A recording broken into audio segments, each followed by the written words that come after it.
അബൂബക്കർ സാഹിബിന്റെ മകൻ മുഹമ്മദ് ആഷിഖും മൻമണ്ട സ്വദേശി ലത്തീഫ് സാഹിബിന്റെ മകൾ ഫാത്തിമ സെഹറിനും തമ്മിൽ സ്വർണ്ണാഭരണങ്ങൾ മഹർ നിശ്ചയിച്ച് നടക്കുന്ന വിവാഹത്തിൽ പങ്കെടുക്കാനും അവരുടെ സംതൃപ്തമായ സമാധാനമുള്ള ഒരു കുടുംബ ജീവിതത്തിന് അള്ളാഹുവിനോട് പ്രാർത്ഥിക്കാനുമാണ് നമ്മളൊക്കെ ഇവിടെ ഒരുമിച്ച് കൂടിയത്.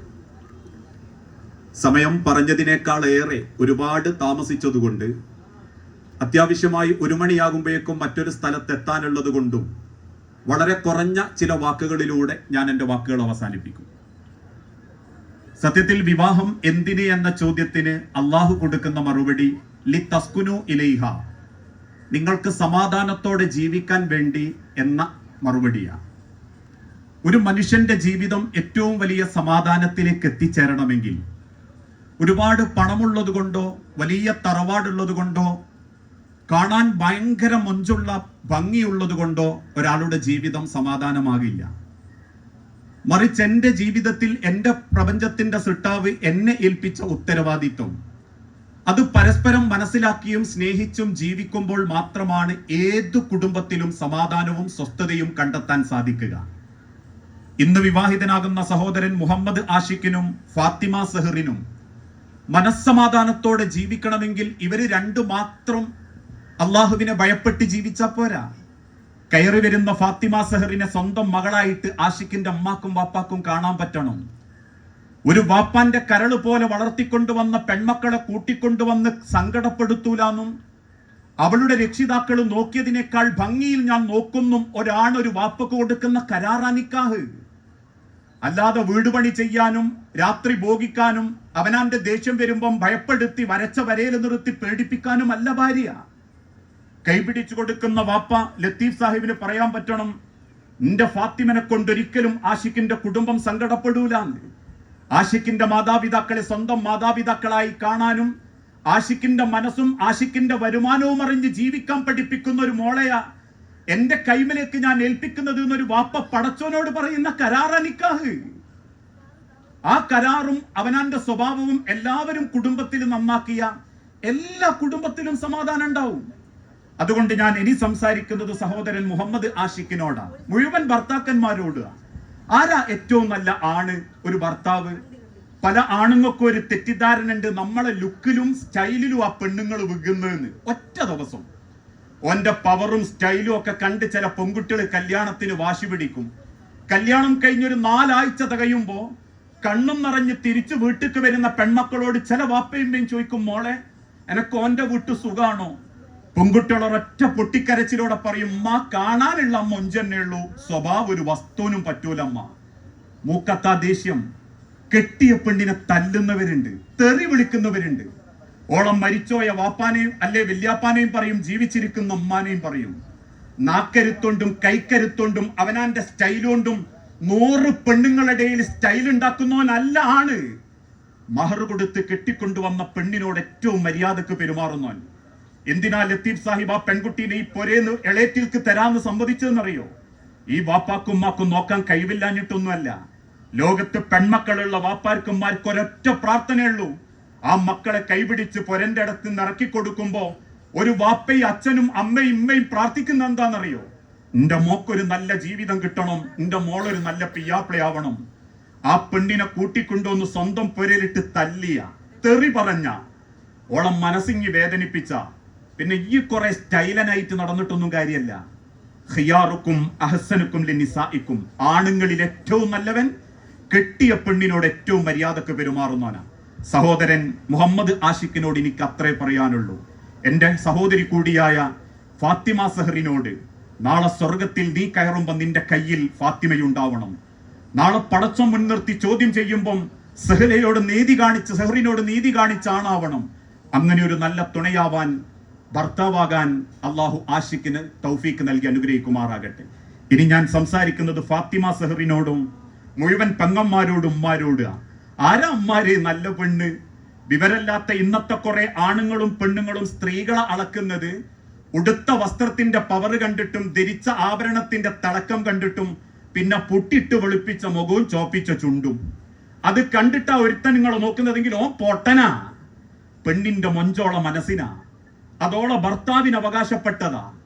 പരസ്പരം സ്നേഹിച്ചും ആണിന്റെ മനസ്സറിഞ്ഞും ഓന്റെ ഒരു ഉറുപ്പ്യക്ക് കോടിന്റെ മൂല്യം കൽപ്പിച്ചും ആ ആണിന്റെ മനസ്സറിയാൻ പറ്റിയിട്ടില്ലേ? പിന്നെ ഏതാണുങ്ങൾ നിങ്ങളെ നോക്കിയിട്ടോ ആണുങ്ങളെ കാണിക്കാൻ അണിഞ്ഞൊരുങ്ങിയിട്ടോ നിലവാരമുള്ള ആണുങ്ങളും പടച്ചോനെ പേടിക്കുന്ന പുരുഷന്മാരും പെണ്ണിനെ അളക്കുന്നത് ഓളം മനസ്സിന്റെ നന്മ കണ്ടിട്ടാ, സ്വഭാവത്തിന്റെ ശുദ്ധി കണ്ടിട്ടാ. ഒരു ചരിത്രം കൂടി പറഞ്ഞ് ഞാൻ എന്റെ വാക്ക് അവസാനിപ്പിക്കുകയാണ്. അന്ന് രാത്രി ആ ചരിത്രത്തിലുണ്ട് പരസ്പരം എങ്ങനെ മനസ്സിലാക്കണമെന്നും എങ്ങനെ പൊരുത്തപ്പെടണമെന്നും.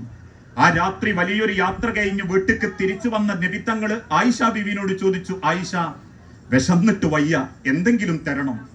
ആകെ ചട്ടിയുടെ അടിഭാഗത്ത് നിന്ന് തോണ്ടിയെടുത്ത അല്പം ഗോതമ്പ് പുഴുങ്ങി റസൂലുള്ളാന്റെ മുൻപ് കൊണ്ടുവെക്കും. ആ ഗോതമ്പ് എടുത്ത് കഴിച്ച റസൂലുള്ളക്ക് അതിന്റെ ചവർപ്പുകൊണ്ട് തിന്നാൻ പറ്റാതായി. സങ്കടപ്പെട്ടിരിക്കുന്ന റസൂലിനോട് ആയിഷ ബീവി ചോദിച്ച്, എന്തേ നബിയെ, ഇതൊറ്റക്ക് തിന്നാൻ പറ്റുന്നില്ല ആയിഷ, ഇവിടെ കറിയായിട്ടൊന്നുമില്ല പ്രവാചകരെ.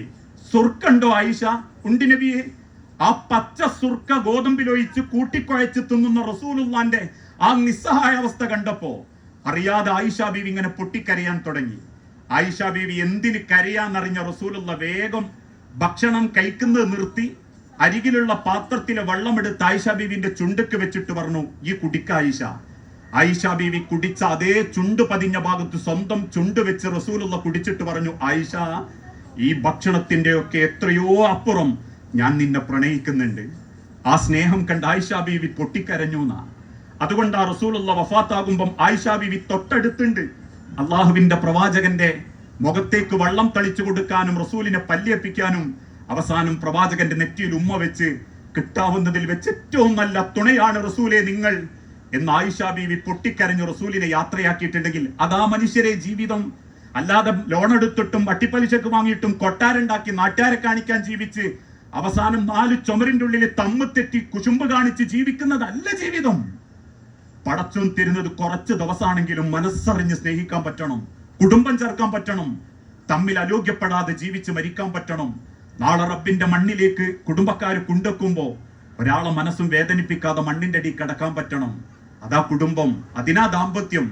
അങ്ങനെ സ്നേഹിച്ച് ജീവിക്കുന്ന തുണയാവാൻ ഫാത്തിമ സെഹറിന് അള്ളാഹു തൗഫീക്ക് നൽകട്ടെ. ഇത്രയുള്ളൂ ഇസ്ലാമിലെ വിവാഹം. ഈ വിവാഹത്തിനെ പലരും പല കോലത്തിലും കാണിച്ചു കൂട്ടിക്കൊണ്ടിരിക്കുന്നത്. എന്താപ്പ റസൂലുള്ള പഠിപ്പിച്ച വിവാഹത്തിന്റെ സുന്നത്ത് ഷർത്ത് എന്ന് ചോദിച്ച മുസ്ലിം സമൂഹത്തിൽപ്പെട്ട നമ്മളിൽ പലർക്കും വലിയ ധാരണ ഇല്ല. അത്തഹിയ്യാത്തിലിരിക്കുമ്പം എന്ത് ചെല്ലണം എന്നറിയുന്ന ഈ കൂട്ടത്തിലെ എത്ര പേർക്ക് പടച്ചോന്റെ ബർക്കത്ത് കിട്ടണേ കല്യാണം എങ്ങനെ നടത്തണം എന്ന് പഠിച്ചിട്ടുണ്ട്? ആരാന്റെ കല്യാണ വീട്ടിൽ എന്ത് കാണുന്നോ അത് നമ്മളെ കല്യാണപ്പുരയിലും വേണം. അങ്ങനെ വന്നതാ ബ്രൈറ്റ് ടു മീ, അങ്ങനെ വന്നതാ ഗ്രൂം ടു മീ, അങ്ങനെ വന്നതാ സേവ് ദി ഡേറ്റ് ഒക്കെ. അറിഞ്ഞിട്ടുണ്ടോ ഒരു കല്യാണത്തിൽ ക്ഷണിച്ച നമ്മൾ എന്താ ചെയ്യേണ്ടതെന്ന്? മനസ്സറിഞ്ഞ് 3 തവണ പടച്ചോനോട് ഹൃദയം തുറന്ന് പ്രാർത്ഥിക്കുക. ബാറക്കല്ലാഹു ലക്കുമാ വ ബാറക അലൈക്കുമാ വ ജമഅ ബൈനകുമാ ഫീ ഖൈർ. ഇനി അറബി അറിഞ്ഞുകൂടാത്തോലുണ്ടെങ്കിൽ മലയാളത്തിൽ പറഞ്ഞാൽ മതി. പടച്ചോനെ ഈശ്വര, എന്റെ എല്ലാ നന്മയും സമാധാനവും ഈ 2 കുടുംബങ്ങൾക്കും എന്നും ഈ കൊടുക്കണട്ടോ എന്നാ.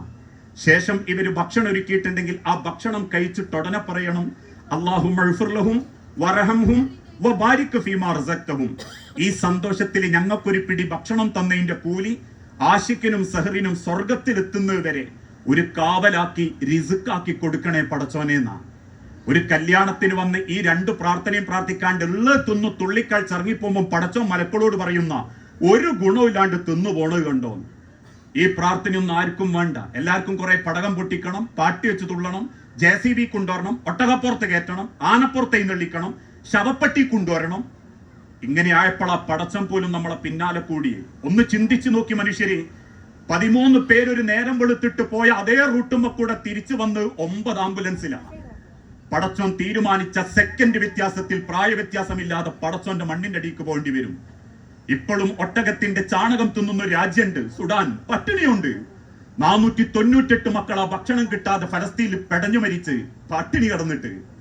ഇപ്പോഴും കയറി ചെന്ന് കാല് വെക്കാൻ ഒരു തരി മണ്ണ് കിട്ടാതെ നടുക്കടലിൽ പച്ചമീനും ഉപ്പുവെള്ളവും കുടിച്ച് ജീവിക്കുന്ന അവിടെ തന്നെ മരിച്ചു വന്ന റോഹിംഗ്യ മുസ്ലിമീങ്ങളുണ്ട്. ഇതൊന്നും വേണ്ട. 6 മണിക്കൂറിൽ ഒരു പട്ടിണി മരണം സംഭവിക്കുന്ന രാജ്യത്ത് ജീവിക്കുമ്പോ ₹1 കളഞ്ഞ അതേത് വാപ്പയും മക്കളും ഏത് സഹോദരനും കൂട്ടുകാരനാണെങ്കിലും ആ പൈസന്റെ വിലയറിയിച്ചിട്ട് പടച്ചോൻ അവരെ തിരിച്ചു വിളിക്കൂ. ആ തിരിച്ചറിവാണ് ഇസ്ലാം. ആ ബോധമാണ് മതബോധം. അല്ലാണ്ട് ലിബറലുകൾ പറയുന്ന അതിരി മതമല്ല പ്രശ്നം, മതം ഉൾക്കൊള്ളാൻ പാകപ്പെടാത്ത മനുഷ്യന്റെ മനസ്സാണ് പ്രശ്നം. നമ്മൾക്ക് ചെയ്തു കൊടുക്കാൻ പറ്റിയ മനസ്സറിഞ്ഞ് പ്രാർത്ഥിക്കല. കാരണം ഒരുപാട് പണം ഉണ്ടായാലും AC റൂമുണ്ടെങ്കിലും ലക്ഷറി കാർ ഉണ്ടെങ്കിലും കുടുംബത്ത് സ്വൈര്യല്ലേ, ജീവിതം നരക മനുഷ്യരെ. അതുകൊണ്ട് പരസ്പരം സ്നേഹിക്കാനും മനസ്സുറന്ന് പ്രണയിക്കാനും അള്ളാഹ് അനുവദിച്ചതിനെ, ഈശ്വരൻ കൂട്ടിപ്പിടിച്ചു തന്നതിനെ മരണം വരെ നെഞ്ചോട് ചേർത്ത് ജീവിക്കാനും ഓരോരുത്തർക്കും അള്ളാഹു തൗഫീക്ക് നൽകി അനുഗ്രഹിക്കുമാറാകട്ടെ. അള്ളാഹുവെ, ഇന്നിവിടെ നടക്കുന്ന ഒരു വിവാഹം നിന്റെ അരികിലുള്ള ഏറ്റവും നല്ല ഇടകളിൽ ഉൾപ്പെടുത്തുകയും കൺകുളിർമയുള്ള മക്കളെ കൊണ്ട് ഈ കുടുംബത്തെ ദുനിയാവിലും ആഖിറത്തിലും നീ അനുഗ്രഹിക്കുകയും ആദരിക്കുകയും ചെയ്യണമേ.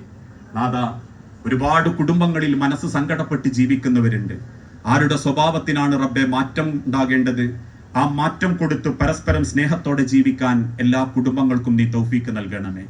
അല്ലാഹുമ്മ ഗ്ഫിർ ലിൽ മുഅ്മിനീന വൽ മുഅ്മിനാത്ത് അൽ മുസ്ലിമീന വൽ മുസ്ലിമാത്ത് അൽഅഹ്യാഹു മിൻഹും വൽ അംവാത്ത് ഇന്നക മുജീബുദ് ദഅവാതി യാ ഖാദിയൽ ഹാജാത്ത്. അല്ലാഹുമ്മ അഇസ്സൽ ഇസ്ലാമ വൽ മുസ്ലിമീൻ വഅദിൽ അശ്ശിർക വൽ മുശ്രിക്കീൻ. അല്ലാഹുമ്മ അജിർനാ മിനൻ നാർ. അല്ലാഹുമ്മ അജിർനാ മിനൻ നാർ. അല്ലാഹുമ്മ അജിർനാ മിനൻ നാർ. അല്ലാഹുവേ, മരണങ്ങളെ കൊണ്ട് വേദനിക്കുന്ന മനസ്സുകൾക്ക് ക്ഷമയും മരണപ്പെട്ടവരുടെ ഖബറടി ജീവിതം നീ ഏറ്റവും ഹൈറായ നിലക്കാക്കി കൊടുക്കണമേ. പ്രവാസ ലോകം ഏറെ ആശങ്കപ്പെട്ട് നിൽക്കുന്ന ഒരു സാഹചര്യമാണ് റബ്ബേ. സമാധാനവും സന്തോഷവും നൽകി ഞങ്ങളുടെ നാടിനെയും പ്രവാസ ലോകത്തെയും നീ കാത്തുരക്ഷിക്കണമേ. വസല്ലല്ലാഹു അലാ നബീന.